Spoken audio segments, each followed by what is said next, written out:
নমস্কাৰ শ্বেয়াৰ মাৰ্কেটৰ মুখ্য বাতৰিলৈ স্বাগতম জনাইছোঁ। আজি আমি বাতৰি আৰম্ভ কৰিম গ্লোবেল মাৰ্কেটৰ পৰা। গ্লোবেল মাৰ্কেটটো কালি বন্ধ আছিল, পুৰা ৱৰ্ল্ডৰ মাৰ্কেটে বন্ধ আছিল। ইউএছত পৰহি দিনা হাফ ট্ৰেডিং ছেশ্যন আছিল, কিন্তু হাফ ট্ৰেডিং ছেশ্যনতে তেওঁলোকে ছক্কা মাৰি দিছে, ছিক্সাৰ মাৰিছে। S&P-য়ে নতুন লাইভ হাই বনাইছে আৰু ডাও জোনছে নতুন লাইভ হাই নহ'লেও বহুতখিনি ওপৰত গৈ পেলাই ক্লজিং দেখাইছে, মানে পজিটিভ। আৰু নেছডেকো পজিটিভ, তিনিওটা ইণ্ডেক্স ইউএছৰ পজিটিভ আছিল। নেছডেক 0.2%, ডাও জোনছ 0.6% মান, ডাও জোনছে চবতছে বেছি ৰেলী কৰিছে আৰু S&P 0.3% মান ওপৰত গৈ পেলাই ক্লজিং দেখাইছে। আজি ৰাতিপুৱা ইউএছ ফিউচাৰ্ছ ডুঅ' নেছডেক ডাও জোনছ ফিউচাৰ্ছ একেবাৰে ফ্লেট ট্ৰেড কৰি আছে। এছিয়ান বজাৰ স্লাইডলি পজিটিভ আৰু মাৰ্কেট অলপমান লেগলাষ্টাৰ বুলি ক'ব পাৰে, কিন্তু গিফ্ট নিফটিয়ে গেপ ডাউন অপেনিং ইণ্ডিকেট কৰি আছে। প্ৰায় 50 পইণ্টছৰ গেপ ডাউন অপেনিং ইণ্ডিকেট কৰি আছে। চ' নিফটিৰ কাৰণে ইম্পৰ্টেণ্ট ছাপৰ্টটো 26,000 হয় আৰু ওপৰৰ পিনে 26,300 লেভেল। মোৰ লাগিছে এইখিনি লেভেলৰ ভিতৰত আমাৰ মাৰ্কেট অলপমান কনচলিডেট কৰি থাকিব। আৰু এনেও ফেষ্টিভ ছিজন চলি আছে, সকলোৰে মানে পিকনিক, বিহু বুলি এনেকুৱা ধৰণৰ, আমাৰ ইয়াত আৰু বিহু বুলি এনেকুৱা ৰাইজৰ অলপ উৎসাহ আছে আৰু পূৰা গ্ল'বেলি যদি চাই অলপমান ফেষ্টিভ মুডতে আছে ৰাইজ, খ্ৰীষ্টমাছ, নিউ ইয়েৰ। চ' গতিকে মাৰ্কেট অলপমান লেগলাষ্টাৰ হ'ব লাগে, পাৰ্টিচিপেশ্যন অলপমান কম হ'ব লাগে, গতিকে ইমান ডাঙৰ মুভমেণ্ট আশা কৰিব নোৱাৰি। কিন্তু জেনেৰেলি দেখা গৈছে বছৰটোৰ শেষৰ সময়ত মাৰ্কেট নেগেটিভ নহয়, স্লাইডলি পজিটিভ হৈ থাকে। লাহে লাহে মুভ কৰে, কিন্তু অলপমান পজিটিভ হৈ থাকে। নেগেটিভ হোৱা বহুত কমে দেখা পোৱা গৈছে। গতিকে এইবাৰো চাগে অলপ তেনেকুৱাই হ'ব। গ্ল'বেল মাৰ্কেট তেনেকুৱা হয় আৰু আমিতো গ্ল'বেল মাৰ্কেট ফ'ল' কৰিয়ে থাকোঁ। গতিকে আমাৰ মাৰ্কেটো মোৰ লাগিছে অলপমান কনচলিডেশ্যন ফেজত থাকিব, কিন্তু উইথ আ পজিটিভ বায়াছ। আৰু ৰাইজৰ পাৰ্টিচিপেশ্যন যেতিয়ালৈকে নাহে, ৰাইজ আকৌ মাৰ্কেটলৈ ঘূৰি নাহে, তেতিয়ালৈকে ডাঙৰ মুভ আমি এক্সপেক্ট কৰিব নোৱাৰোঁ। আৰু এতিয়া পিকনিকৰ ছিজন চলি আছে, আমাৰ অসমৰ ৰাইজটো ক'বই নালাগে আৰু পিকনিক, নতুন বছৰৰ পিকনিক, দেন বিহু আহিব, একেবাৰে পাৰ্টিচিপেশ্যন একেবাৰে ঠাণ্ডা হৈ আছে। বাই দ্য ৱে আমিও কালি অলপমান বাহিৰলৈ গৈছিলোঁ। আমি অলপ গৈছিলোঁ এইটো বনৰীয়া এগ্ৰ' ইক' টুৰিজিম যে আছে, তালৈকে গৈছিলোঁ। অলপমান ঠিকে আছে, পৰিৱেশটো বিৰাটেই ধুনীয়া, খানা পিনাও ঠিকে আছিল, কিন্তু তাতে ৰাভা মানুহবিলাকৰ অলপমান দাদাগিৰি আছে। ৰাস্তাৰ মাজে মাজে ব্লক কৰি পেলাই সিহঁতি চান্দা কালেকশ্যন কৰে। চ' সেইটো অলপমান নেগেটিভ লাগিছে আৰু তেওঁলোকেও মোৰ মতে বুজিব লাগে, যদি এনেকুৱা ধৰণৰ এটিটিউড থাকে আৰু ইহঁতৰ দাদাগিৰি ইন দ্য চেন্স পইচা নিদিলে যাব নিদিওঁ টাইপ এনেকুৱা আৰু। চ' এনেকুৱা যদি এটিটিউড থাকে তেওঁলোকৰ, মানে মানুহৰ সংখ্যা অলপমান কমি যাব। চবটো ফ্ৰাষ্ট্ৰেটেড হৈ গৈছে ন, এনেকুৱা জোৰ জবস্তি কৰিব নালাগে। কোনোবাই যদি কিবা কালেকশ্যন বিচাৰিছে, তেতিয়াহ'লে আমি এইটো কাম কৰিছোঁ, তাৰ কাৰণে কালেকশ্যন অলপ বিচাৰিছোঁ, তেনেকুৱা। কিন্তু কোৱা মন্দিৰ বনাম, দিব লাগিব, নহ'লে উভতি যা বোলে, এনেকুৱা ধৰণৰ। চ' এনেকুৱা হ'ব নালাগে। চ' যিয়ে নহওক, কথাৰ মাজে মাজে এইবিলাক ওলাই থাকে। আজি আমি চাব লাগিব ডিফেন্স ষ্টক চাব লাগিব। ডিফেন্স ষ্টক আজি ফ'কাছত থাকিব, কাৰণ DACৰ মিটিং আছে, ডিফেন্স একুইজিশ্যন কাউন্সিলৰ মিটিং আছে। শুনা মতে 80,000 crores এল'কেশ্যন কৰিব লাগে ডিফেন্স ছেক্টৰত। So' 80,000 is a huge amount. গতিকে ডিফেন্স ষ্টক আজি ফ'কাছত থাকিব। BEL, HAL, Mazagaon, SCI, then কিছুমান প্ৰাইভেটটো আছে, Paras defence, then Astra micro' আৰু PSU ছেক্টৰ, BDL আছে, ভাৰত ডাইনেমিক্স আছে। চ' এনেকুৱা ধৰণৰ ষ্টক আজি ফ'কাছত থাকিব।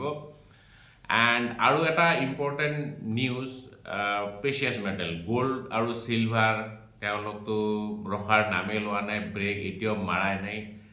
পূৰা ডেইলি তেওঁলোকে দৌৰি আছে মানে সৰু সুৰা ৰাণ নহয়, মাৰাথন আৰু পূৰা স্পীডত তেওঁলোকে ৰাণ কৰি আছে।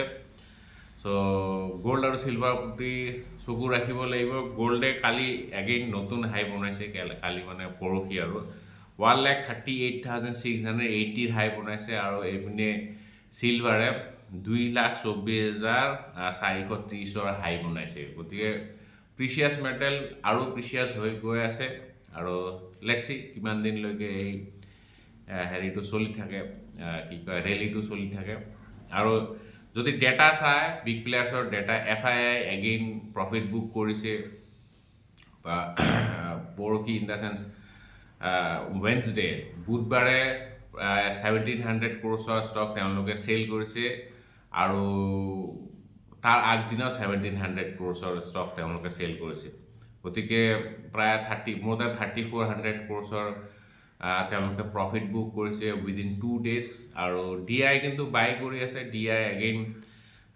পৰহি 2,381 crores ষ্টক তেওঁলোকে বাই কৰিছে which is a good amount কিন্তু সেইটো কণ্টিনিউ হৈয়ে আছে মানে DI বাই কৰি আছে FII চেল কৰি আছে যেতিয়ালৈকে FII চেলিং বন্ধ নহয় মাৰ্কেট ওপৰলৈ যোৱাটো আমি এক্সপেক্ট কৰিব নোৱাৰোঁ আচ্ছা যিয়ে নহওক এতিয়া অলপ ষ্টক স্পেচিফিক নিউজ চাওঁ তাৰ আগে চাওঁ কোনোবা কিবা কুৱেৰি পঠিয়াইছে যদি অ'কে এলগো ট্ৰেডিঙৰ ওপৰত আহিছে ধন গগৈ কানাকা ল'ব পাৰিম এলগো ট্ৰেড আচ্ছা কেনেকৈ ল'ব পাৰিম এলগো ট্ৰেড কেনেকৈ ল'ব পাৰিব এলগো ট্ৰেডিঙৰ কিছুমান প্লেটফৰ্ম থাকে চ' সেইবিলাক প্লেটফৰ্মত আপুনি এনৰোল কৰিব লাগিব আৰু এইবিলাক কি কয় ফ্ৰী নহয় আপুনি পইচা দি পেলাই এনৰোল কৰিব লাগিব মানে একাউণ্টটো খুলিব লাগিব আৰু কোৱানমেন বুলি এটা আছে এলগো প্লেটফৰ্ম মই জানো এনেতো বহুত আছে কোৱানমেনটো মই ইউজ কৰিছিলোঁ চ' কোৱানমেনটো বেয়া নহয় আৰু তাৰপিছত স্যাৰ ETFৰ বিষয়ে অলপ ক'ব পৰশমণি বৈশ্য ETF মানে এক্সচেঞ্জ ট্ৰেডেড ফাণ্ড এইটো মেইনলি মিউচুৱেল ফাণ্ডে হয় ETF মানে মিউচুৱেল ফাণ্ডে হয় কিন্তু তাক আমি ট্ৰেড কৰিব পাৰোঁ এইবিলাক পেছিভ মিউচুৱেল ফাণ্ড হয় মানে ইণ্ডেক্স এটাক জাষ্ট কপি কৰে আৰু ইণ্ডেক্স বা আণ্ডাৰলাইং এটা কপি কৰে এইটো ফাণ্ডে হয় এক্সচেঞ্জ ট্ৰেডেড ফাণ্ড গতিকে ফাণ্ড মানে মিউচুৱেল ফাণ্ডে আৰু স্কিম তাত মানে বাঞ্চেছ অফ ষ্টকছ বা এছেটছ থাকিব চ' সেইটো আপুনি ট্ৰেড কৰিব পাৰে আনলাইক ষ্টক কিন্তু কি কয় এইটো ষ্টকৰ লেখীয়া বাকীবিলাক চব ষ্টকৰ লেখীয়াই আপুনি তাত ট্ৰেড কৰিব পাৰিব ট্ৰেডিং ছেশ্যনত কিনা বেচা কৰিব পাৰিব টেক্সো তেনেকৈ দিব লাগিব ETFৰ নিচিনাকৈ কিন্তু মিউচুৱেল ফাণ্ডত কি হয় মিউচুৱেল ফাণ্ডত আপুনি দিনটোৰ শেষৰ যোনটো NAV হয় সেইটো NAVতহে আপুনি পাৰ্চেজ বা চেল কৰিব পাৰে কিন্তু ETFৰ ক্ষেত্ৰত আপুনি ডিউৰিং মাৰ্কেট আৱাৰ যোনটো প্ৰাইচ চলি থাকিব সেইটো প্ৰাইচতে আপুনি কিনা বেচা কৰিব পাৰিব সেইটোৱে বাকী একো নাই আচ্ছা এতিয়া অলপ ষ্টক স্পেচিফিক নিউজ চাওঁ ওলা ইলেক্ট্ৰিক চাব লাগিব ওলা ইলেক্ট্ৰিকৰ কাৰণে অলপমান পজিটিভ নিউজ ওলা ইলেক্ট্ৰিকটো বহুত নেগেটিভ নিউজৰ মাজেৰে গৈ আছে ভাবিছ আগৰৱালে বহুত ষ্টক বিক্ৰী কৰিছে নিজৰ পাৰ্চনেল হোল্ডিং অলপমান ৰিডিউচ কৰিছে চ' ভাল ধুলাই পিটাই হৈছে 78-80% কাৰেকশ্যন দেখাইছে ষ্টকটো হাইৰ পৰা তেওঁলোকৰ কাৰণে এটা ভাল খবৰ মিনিষ্ট্ৰী অফ হেভি ইণ্ডাষ্ট্ৰিজৰ পৰা পইচা অলপমান তেওঁলোকে পাইছে পইচা ইন দ্য চেন্স মানে এনেই পোৱা নাই PLI scheme product link incentive auto আৰু অটো এনচিলেৰীৰ ওপৰত গভৰ্ণমেণ্টে কিছুমান পইচা ৰিফাণ্ড কৰে সেইটো পইচা তেওঁলোকে ৰিফাণ্ড পাইছে আৰু 376 crores এমাউণ্ট তেওঁলোকে PLI স্কিমৰ আণ্ডাৰত পাবলৈ গৈ আছে চ' কোম্পানীটোৰ কাৰণে ভাল খবৰ আৰু চ' এইবাৰ চাগে অলপমান বটম লাইনত ইম্প্ৰুভমেণ্ট দেখা পোৱা যাব কিয়ানাৰ কনষ্ট্ৰাকশ্যন তেওঁলোকৰ এটা SPV আছিল স্পেচিয়েল পাৰ্পাছ ভেহিকেল সেইটো মেইনলি ৰোড কনষ্ট্ৰাকশ্যনৰ কাৰণে ফৰ্ম হৈছিলে সেইটোৰ পৰা তেওঁলোকে এক্সিট কৰিবলৈ গৈ আছে মানে তেওঁলোকে নিজৰ হোল্ডিংছখিনি বিক্ৰী কৰিবলৈ গৈ আছে আৰু এইটো বিক্ৰী ইণ্ডাছ ইনফ্ৰা ট্ৰাষ্টত বিক্ৰী কৰিব এইটো মোটামুটি ডাঙৰ এমাউণ্টে হয় 1,543 crores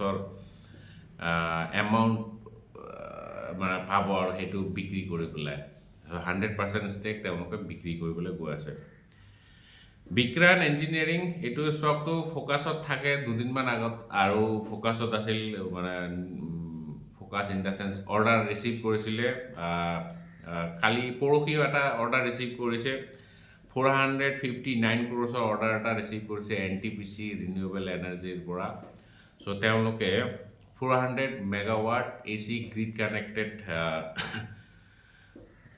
সোলাৰ প্ৰজেক্টত কাম কৰিবলৈ এইটোৰ কাৰণে মানে সোলাৰ প্ৰজেক্টৰ এটা কাম পাইছে সেইটো হ'ব চিত্ৰকূট UP উত্তৰ প্ৰদেশত আছে চ' বিক্ৰান্ত ইঞ্জিনিয়াৰিঙো ফ'কাছত থাকিব Vodafone idea GST penalty order এটা ৰিচিভ কৰিছে এইটো বেয়া খবৰ কোম্পানীটোৰ কাৰণে মুম্বাই দুটা টেক্স অথৰিটিৰ পৰা মুম্বাই আৰু বেংগলোৰৰ পৰা টোটেল এমাউণ্ট 83 crores তেওঁলোকে পেনাল্টি ডিমাণ্ড কৰিছে GST authority so' VI Vodafone Idea ফ'কাছত থাকিব লেন্সকাৰ্ট তেওঁলোকৰ এটা ছাবচিডিৰী আছে wholly owned subsidiary Singapore registered Lenskart solution limited বুলি PT লিমিটেড এইটো ছিংগাপুৰ বেছড কোম্পানী হয় মানে লেন্সকাৰ্টে হয় আজিকালি মানে কোম্পানীবিলাক যোনবিলাক নতুন নতুন কোম্পানী তেওঁলোকে ইণ্ডিয়াতো কাম কৰে লগতে ৰেজিষ্টাৰ তেওঁলোকে ছিংগাপুৰতো কৰে কাৰণ তাত বহুত ধৰণৰ তেওঁলোকে টেক্স বেনিফিট পায় গতিকে ছিংগাপুৰৰ যোনটো তেওঁলোকৰ ছাবচিডিৰী আছে সেইটো ছাবচিডিৰ যোগেদি তেওঁলোকে এটা সাউথ কোৰিয়ান ব্ৰেণ্ড বা কোম্পানী এটা একুয়াৰ কৰিবলৈ গৈ আছে II নিৰ বুলি 186 crore দি পেলাই এইটো কোম্পানী তেওঁলোকে একুয়াৰ কৰিব আৰু একুয়াৰ মানে 100% একুইজিশ্যন নহয় 29.24 ষ্টেক তেওঁলোকে একুয়াৰ কৰিবলৈ গৈ আছে NTPC তেওঁলোকৰ এটা ছেকেণ্ড ফেজ মানে প্ৰজেক্ট এটা চলি আছিল তাৰে ছেকেণ্ড ফেজ কমিশ্যন হৈছে এইটো ছেকেণ্ড আৰু ফাইনেল ফেজ হয় এইটো সোলাপুৰ মানে মহাৰাষ্ট্ৰত হ'ব সোলাৰ পাৱাৰ প্ৰজেক্ট এটা চলি আছিল সেইটোৰ মানে ফাইনেল ফেজটো কমিশ্যন কৰিছে আৰু এইটো তেওঁলোকে তাৰ পৰা 23 মেগাৱাটৰ মানে পাৱাৰ জেনেৰেট হ'ব আৰু চ' NTPCও ফ'কাছত থাকিব চ' আজি মুখ্য বাতৰিত ইমানে এগেইন আমি কালি পৰহিতো লগ নাপাওঁ সোমবাৰে লগ পাম জয় আই অসম